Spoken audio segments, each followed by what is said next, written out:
आज से करीब 200 साल पहले यूरोप के एक छोटे से इलाके में एक साधारण सा लड़का जन्म लेता है। नाम होता है ग्रेगर जॉन मेंडल।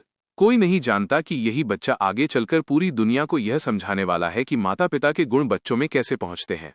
मेंडल का बचपन बहुत साधारण था। उसके पिता किसान थे, माँ भी खेत खलिहान का काम करती थीं। घर में पैसे की कमी रहती थी, लेकिन पढ़ाई के प्रति मेंडल की रुचि शुरू से ही गहरी थी। वो पेड़ पौधों को, उनके रंग रूप को, उनकी बढ़त को बड़े ध्यान से देखता था। शायद तभी प्रकृति ने उसके मन में अपने रहस्य धीरे धीरे खोलने शुरू कर दिए थे। जब मेंडल बड़ा हुआ तो पढ़ाई के लिए उसे संघर्ष करना पड़ा।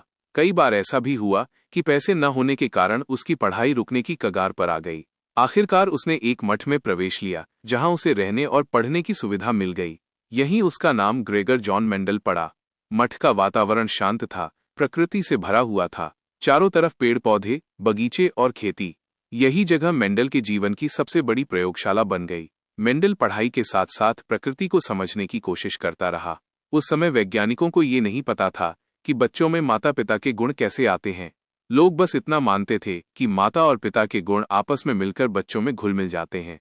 लेकिन मेंडल को ये बात पूरी तरह सही नहीं लगी। उसने सोचा कि अगर गुण सच में ऐसे ही मिलते जुलते हैं तो पीढ़ी दर पीढ़ी कुछ गुण साफ साफ क्यों दिखाई देते हैं और कुछ क्यों गायब हो जाते हैं। इसी सवाल का जवाब ढूंढने के लिए मेंडल ने एक बहुत साधारण लेकिन अद्भुत प्रयोग शुरू किया। उसने मटर के पौधों को चुना। मटर इसलिए क्योंकि उन्हें उगाना आसान था, उनका जीवन चक्र छोटा था और उनमें साफ साफ दिखाई देने वाले गुण थे, जैसे पौधे की ऊंचाई, बीज का रंग, फूलों का रंग, बीज की बनावट। मेंडल ने एक एक गुण को बहुत ध्यान से चुना और उन्हें अलग अलग देखा। उसने सबसे पहले शुद्ध नस्ल के मटर के पौधे लिए। कुछ पौधे हमेशा लंबे होते थे, कुछ हमेशा छोटे, कुछ के बीज पीले थे, कुछ के हरे। मेंडल ने लंबे पौधों का पराग छोटे पौधों के फूलों पर डाला और देखा कि अगली पीढ़ी में क्या होता है। उसे जो परिणाम मिले, उन्होंने पूरी विज्ञान की दुनिया की नींव हिला दी। पहली पीढ़ी में उसे हैरानी हुई। सारे पौधे लंबे थे, छोटे पौधे का गुण कहीं दिखाई ही नहीं दिया। अगर गुण मिल जाते तो कुछ पौधे मध्यम ऊंचाई के भी होने चाहिए थे, लेकिन ऐसा नहीं हुआ।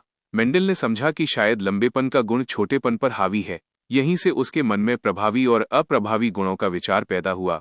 लेकिन मेंडल यही नहीं रुका। उसने उन्हीं पौधों को आपस में परागण कराया। अब दूसरी पीढ़ी आई। इस बार परिणाम और भी चौंकाने वाले थे। लगभग 3/4 पौधे लंबे थे और 1/4 पौधे छोटे। यानी छोटा गुण गायब नहीं हुआ था, बस पहली पीढ़ी में छुप गया था। सही मौका मिलने पर वो फिर से सामने आ गया। मेंडल ने यही प्रयोग बार बार किया, अलग अलग गुणों के साथ, हजारों पौधों पर सालों तक। उसने हर परिणाम को लिखकर रखा, गिनती की, तुलना की। यही उसकी सबसे बड़ी ताकत थी। वो सिर्फ देख नहीं रहा था, वो आंकड़ों के जरिए प्रकृति को समझ रहा था। धीरे धीरे मेंडल इस नतीजे पर पहुंचा कि हर गुण के लिए जीव के अंदर दो कारक होते हैं, एक माँ से आता है और एक पिता से। अगर दोनों में से कोई एक प्रभावी है तो वही दिखाई देगा। अप्रभावी गुण तभी दिखाई देगा जब दोनों कारक वही हों।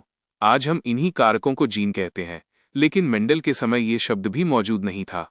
उसने ये भी समझा कि अलग अलग गुण एक दूसरे से स्वतंत्र होते हैं। जैसे पौधे की ऊंचाई का बीज के रंग से कोई सीधा संबंध नहीं है। ये गुण अलग अलग तरीके से अगली पीढ़ी में जाते हैं। यह विचार उस समय इतना नया था कि ज्यादातर वैज्ञानिक इसे समझ ही नहीं पाए। मेंडल ने अपने सारे निष्कर्ष एक वैज्ञानिक सभा में प्रस्तुत किए। उसने अपने शोध को प्रकाशित भी किया, लेकिन दुर्भाग्य से उस समय किसी ने उस पर ज्यादा ध्यान नहीं दिया। उसकी बातें बहुत गणितीय थीं, बहुत नई थीं। लोग उसे समझ नहीं पाए। मेंडल अपने मठ में ही साधारण जीवन जीता रहा। उसे ये एहसास नहीं था कि वो भविष्य के लिए विज्ञान की सबसे मजबूत नींव रख चुका है। साल बीतते गए, मेंडल बूढ़ा हो गया और एक दिन ये महान वैज्ञानिक इस दुनिया से चला गया। जाते जाते भी उसे ये सम्मान नहीं मिला कि लोग उसे समझ पाते। लेकिन विज्ञान कभी रुकता नहीं।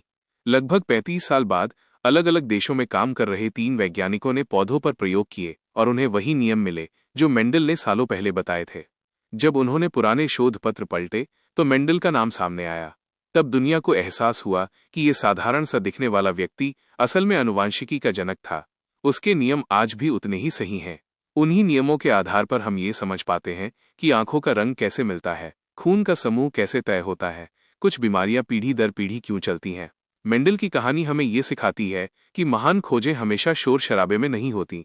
कभी कभी एक शांत मठ के बगीचे में मटर के छोटे छोटे पौधों के बीच दुनिया बदल देने वाले सच जन्म लेते हैं।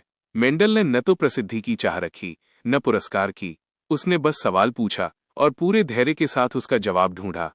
आज जब हम जेनेटिक्स, डीएनए और जीन की बात करते हैं, तो उसकी जड़ें उसी मटर के खेत में छुपी हैं, जहां ग्रेगर जॉन मेंडल ने प्रकृति से दोस्ती की थी।